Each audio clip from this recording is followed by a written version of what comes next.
सारे भाइयों को राम राम। सबसे पहले तो मैं धन्यवाद देना चाहूंगा भाई विजेंद्र को।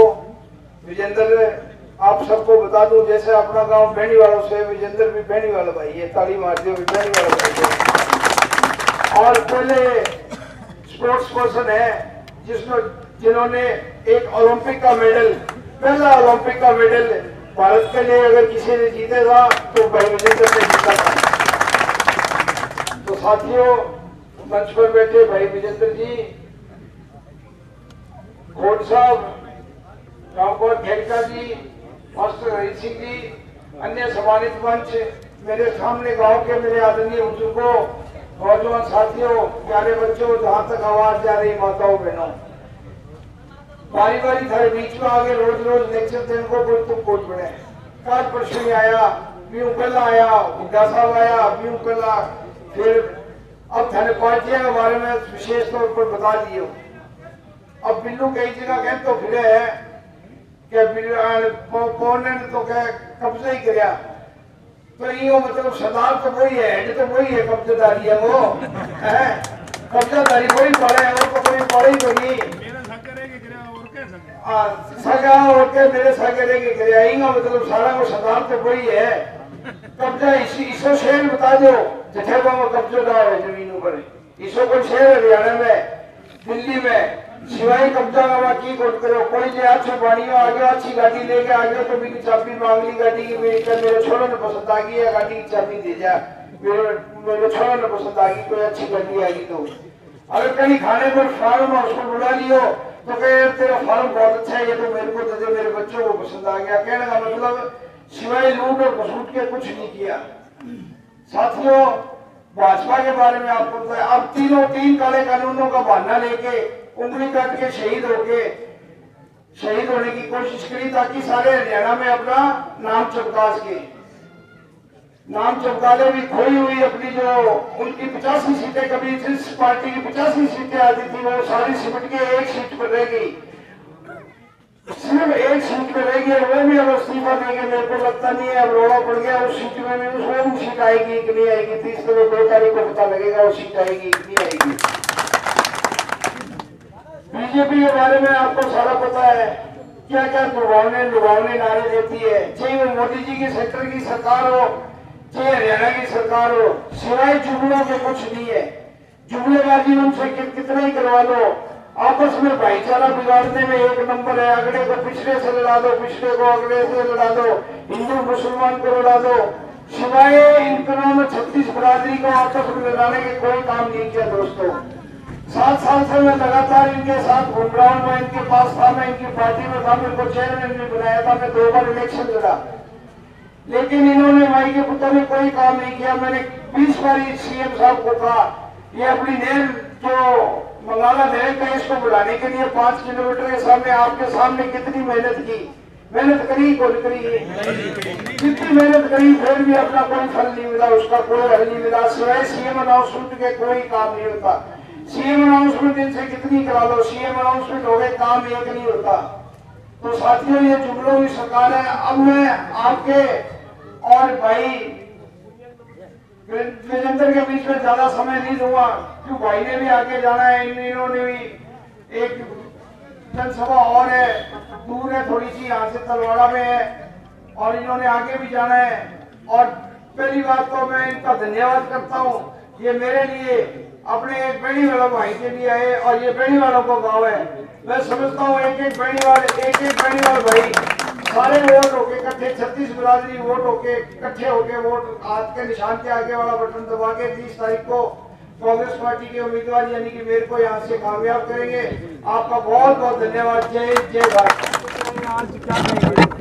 जी, आज प्रचार करने आए हैं पवन बेनीवाल जी के, और मैं मानता हूँ कि जनता बदलाव चाहती है। जनता चाहती है कि भैया जो मौजूदा सरकार है, चाहे वो स्टेट की है चाहे वो देश की सरकार है, उसको बदलना चाहिए। और इसलिए हम कहते हैं कि दरख्वास्त लेके लोगों के पास आए हैं कि इस बार वो पवन बेनीवाल को भारी बहुमत से जिताएं। और लोगों के जो आप देख रहे हैं यहाँ पे जितना माहौल है काफ़ी पॉजिटिव है, लोगों की कहते हैं कि बदलाव का कहते हैं 100% उन्होंने मन बना लिया। लोगों के बीच में क्या मुद्दे लेके जा रहे हैं आप, क्या? जी, लोगों के बीच में एक तो देखो सबसे बड़ा मुद्दा तो जो बाहरी लोग हैं जो कहते हैं कि हमारे क्षेत्र में आते ही नहीं, कहते जीत के कहते अपनी टिकट लेके कहते वहाँ चंडीगढ़ बैठ जाते हैं, लोग दिल्ली बैठ जाते हैं। लेकिन पवन बेनीवाल इस एलनाबाद के हैं, अपने लोगों के बीच में रहते हैं, अपने सुख दुख की बताते हैं, उनके पास जाते हैं, उनकी सुनते हैं। नंबर 2, बेरोजगारी बहुत बड़ा मुद्दा है। नंबर 3, किसानी बहुत बड़ा मुद्दा है। किसानी इसलिए बड़ा मुद्दा है कि आज बारिश हुई थी रात को, आप सब ने देखा होगा, कपास की सारी फसल की कहते बैंड बच चुकी है। तो भैया एक तो सरकार कहते किसानों के खिलाफ है ही, जो 1 साल से तकरीबन वहाँ सिंगू बॉर्डर में बैठे हुए हैं, और ऊपर से कहते ऊपर वाला भगवान ही कहते बड़ा तंग कर रहा है। तो भैया बहुत सारी चीज़ें हैं जो किसानों को लेकर कहते जो यूथ है, जो बेरोजगारी कहते जिस चरम पर है, ये मुद्दे लेकर हम लोगों के बीच में जा रहे हैं, उनको बता रहे कि भैया हाँ कहते कांग्रेस की सरकार थी जो पिछले 10 साल की सरकार थी, उसमें बहुत सारी चीज़ें ऐसी बिल्कुल नहीं थी, और बदलाव आएगा। अगर बदलाव चाहते हैं तो पवन बेनीवाल को वोट दी। तो आपने खुद ने कहा कि कांग्रेस यहाँ पर कमजोर है, कितनी मेहनत करने की जरूरत है कांग्रेस को? कांग्रेस को बहुत मेहनत की जरूरत है भैया, क्यों नहीं, लेकिन बदलाव हो रहा है। जो लोगों के बीच में हम जा रहे हैं, मैं इससे पहले 1-2 प्रोग्राम और करके आया। जी हाँ, लेकिन बदलाव कहते बदलेगा, टाइम आता हर एक चीज़ का। कहते हो हरियाणा में कहावत नहीं है, कुरडी के भी दिन बदलते हैं। तो भैया बदलाव आएगा, चेंज होगा, पर थोड़ा सब्र कीजिए। स्पोर्ट्स को लेकर के हरियाणा को आप कहाँ देखते हैं, स्पोर्ट्स पॉलिसी को लेकर के? जी, स्पोर्ट्स पॉलिसी आई थिंक मैं मानता हूँ कि सबको मालूम है, जग जाहिर है कि भैया कितने डीएसपी उन्होंने लगा दिए, कितने डिप्टी डायरेक्टर लगा दिए, लेकिन वो सबको निराशा ही मिलती है भैया। लोग ट्वीट करते हैं कि भैया हमारे रह गए। और सबसे बड़ी समस्या तो ये जो हुड्डा सरकार में जो खिलाड़ी भर्ती किए गए थे, चाहे उसमें ममता सोदा हो, जोगिंदर शर्मा हो, ममता खरब हो, उनको अब डिप्टी रखा गया, उनके ऊपर केस कर दिया गया है, और केस करने के माध्यम से उनकी कहते प्रमोशन को बंद कर दिया गया। अभी तक वो एसपी बन जाने चाहिए थे। अगर वो दूसरी किसी स्टेट में होते, अगर पंजाब में होते तो एसपी बन जाते अभी तक, लेकिन सिर्फ हरियाणा सरकार की कमज़ोर नीतियों की वजह से वो सिर्फ डिप्टी पे ही है, और बेचारे संघर्ष कर रहे हैं, कोर्ट के धक्के खा रहे हैं। जो खिलाड़ियाँ काम होता है, जो उसको काम होता है वो खेल में अपना योगदान देना, उसमें कहते हैं कि अपनी 100% देना, लेकिन वो बेचारे दर दर की ठोकरें खा रहे हैं। वो सब लोगों को वाकिफ है, लोग इसको जानते हैं। मैंने ट्वीट भी किया इसके माध्यम से, लेकिन कोई सुनवाई तो हो नहीं रही। इसलिए मैं कहता हूँ कि भैया लोग बदलाव चाहते हैं इस चीज़ से। खेल कोटे को लेकर के जो डी ग्रुप में जो काफ़ी स्टूडेंट्स भर्ती हुए और जो आज जो सड़कों पे है, पिछले चुनाव में क्योंकि जींद में उपचुनाव था उसको सरकार ने भुनाया भी, लेकिन पिछले चुनाव में बड़ौदा में भी आपने देखा होगा उनकी भीड़ दिखाई गई, उनको आश्वासन दिया गया कि आपको बड़ौदा चुनाव के बाद जो है नौकरी दी जाएगी, लेकिन आज भी वो भटक रहे हैं। भैया मेरे पास भी आए थे वो लोग, मैंने तो बताया कि भैया भी देखिए, इसलिए तो मैं बोलता हूँ कि वो भैया पूछ रहे थे कि भैया कांग्रेस कमजोर, इसलिए भैया ना तो हम स्टेट में ना हम सेंटर में, तो कहाँ से मदद कर दें। हाँ, हम तुम्हारे साथ खड़ा हूँ भैया, जहाँ मर्जी लेके चलना वहाँ लेके चलो, लेकिन कहते हैं जनता ऊब चुकी है, तंग हो चुकी है। बेचारे ग्रुप डी के कैसे क्या तनख्वाह होती है, 20-25 हज़ार रुपये तनख्वाह होती है। बेचारे जिनकी शादियाँ हुई थी, जिनके बच्चे हो गए, अब उनका परिवार तो दर दर की डोगरे खाएगा ना, जिसकी नौकरी गई है अभी। लेकिन कहते हैं झूठे आश्वासन दे के कहते हैं भैया अपना इलेक्शन बनाने की कोशिश है, लेकिन जनता इन सब से तंग आ चुकी है। आप जिनके बुजुर्गों के चेहरे देख लीजिए, युवाओं के चेहरे देख लीजिए, वो बदलाव चाहते हैं। अभय चौटाला के इस्तीफे को आप किस नज़र से देखते हैं? आपने किसानों की बात कही। जी देखिए, किसानों के साथ मैं पहले दिन से ही खड़ा हूँ। मैं सिंगू बॉर्डर पे भी गया, वहाँ भी मैंने उनके साथ हमेशा उनका साथ दिया, उनके बाद 2-3 बार और भी दिया, लेकिन कहते अब दोबारा इलेक्शन क्यों लड़े? अगर इतने किसानों के हितैषी थे, किसानों के हितैषी हैं, तो भैया आप अपने त्याग पत्र दे दिया था, किसी और दूसरे को चांस देते।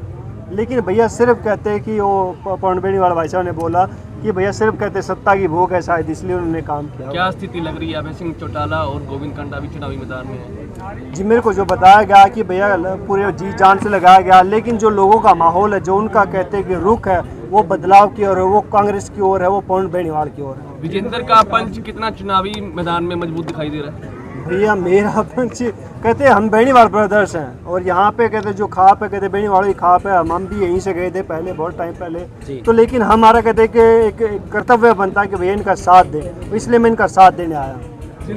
दो बेनीवाल चुनाव लड़ते थे आपके इस हलके में, दो बेनीवाल चुनाव लड़ते थे, आज एक ही बेनीवाल चुनाव लड़ रहे हैं, तो आपको क्या लगता है इस इलाके के बेनीवाल जो आप बता रहे हैं कि वो एकजुट होंगे? 100% जी कहते हैं पवन बेनीवाल जीत गए तो मैं जीत गया, मैं जीत गया तो जो आप जिसका भरत बेनीवाल की बात कर रहे होंगे, राइट, तो वो भी जीत गया, वो जीत गया, तो कहती है और सब बेनीवाल जीत गए। तो ये तो कोई बात है नहीं, सब एक मंच पे खड़े हैं, और कहते हैं मुश्किल की घड़ी में कहते सब लोग एक साथ खड़े हो जाते हैं। ये कहते हैं कि टाइम आएगा, कहते टाइम जब पर्चे खुलेगी तो सबको पता लग जाएगा।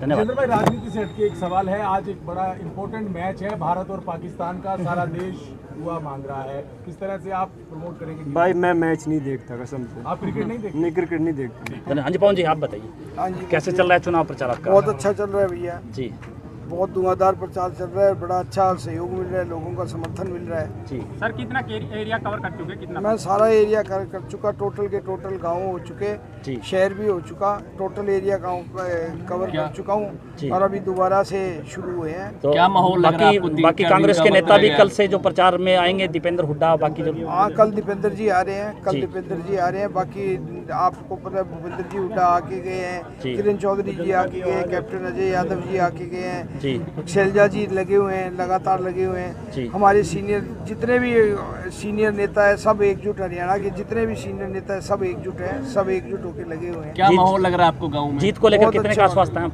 100%, 100% आश्वस्त। जी धन्यवाद। धन्यवाद।